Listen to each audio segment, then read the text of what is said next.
దొంగతనం అన్నది ఎక్కడ జరిగితే అక్కడ కేసు పెడతారు.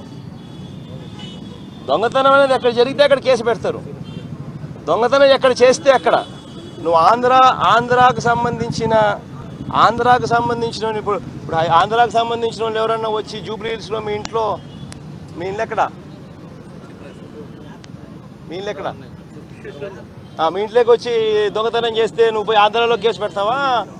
లేకపోతే నువ్వు లోకల్గా మీ స్టేషన్ పీసీ స్టేషన్ ఎక్కడైతే అక్కడ ఎస్ఆర్ నగర్లో పోయి నువ్వు కేసు పెడతావా? నువ్వు ఇప్పుడు జరిగింది ఎక్కడ జరిగింది ఇది?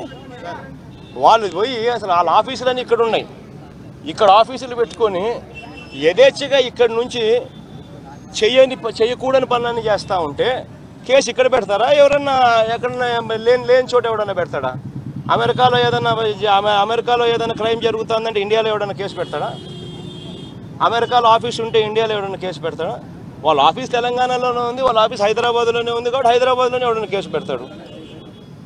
అంతేగాని దానికి సంబంధించి ఆంధ్రాకు తెలంగాణకు మధ్య ఏదో గొడవ అన్నట్టు చేసేది తప్పు, చేయకూడని తప్పు. అసలు ఆంధ్ర రాష్ట్రానికి సంబంధించిన ప్రజలకు సంబంధించిన బ్యాంక్ అకౌంట్ డీటెయిల్స్ ప్రైవేట్ వ్యక్తుల దగ్గర ఉండడం ఏందండి? ఆధార్ డీటెయిల్స్ ప్రైవేట్ వ్యక్తుల దగ్గర ఉండడం ఏందండి?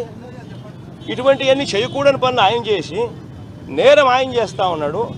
తెలంగాణ ఆంధ్రాకు మధ్య ఏదో పెద్ద యుద్ధం కింద దాన్ని తప్పుదావ పట్టిస్తూ వక్రీకరించే కార్యక్రమం చేయడం అది ఏం తప్పండి నిజంగా? అంటే తెలంగాణలో హైదరాబాద్లో ఉంటూ నువ్వు నేరాలు చేయొచ్చా? ఆ నేరాలు చేసినానని చెప్పి ఎవడన్నా పోయి కంప్లైంట్ చేస్తే తెలంగాణలో ఆఫీస్ ఉంది కాబట్టి తెలంగాణలో ఎవడన్నా వాళ్ళ ఆఫీస్ ఇక్కడే ఉంది కాబట్టి వాళ్ళు ఇక్కడి నుంచే చేస్తూ ఉన్నారు కాబట్టి ఎవడన్నా పోలీస్ స్టేషన్ పోయి కంప్లైంట్ చేస్తే పోలీసులు పోయి ఆ ఆఫీస్ మీద రేడ్ చేస్తే ఆంధ్ర తెలంగాణకు మధ్య గొడవలా? ఎక్కడండి అన్యాయం? ఏపీ ప్రభుత్వం ఇప్పుడు తెలంగాణ ప్రభుత్వం మీద పరువు నష్టం దావా చేస్తుంది. ఫామ్ 7 పేరుతో లక్షల ఓట్లు తొలగించాలని వైఎస్ఆర్ కాంగ్రెస్ పార్టీ సంబంధించిన నేతలు డిమాండ్ చేయడం.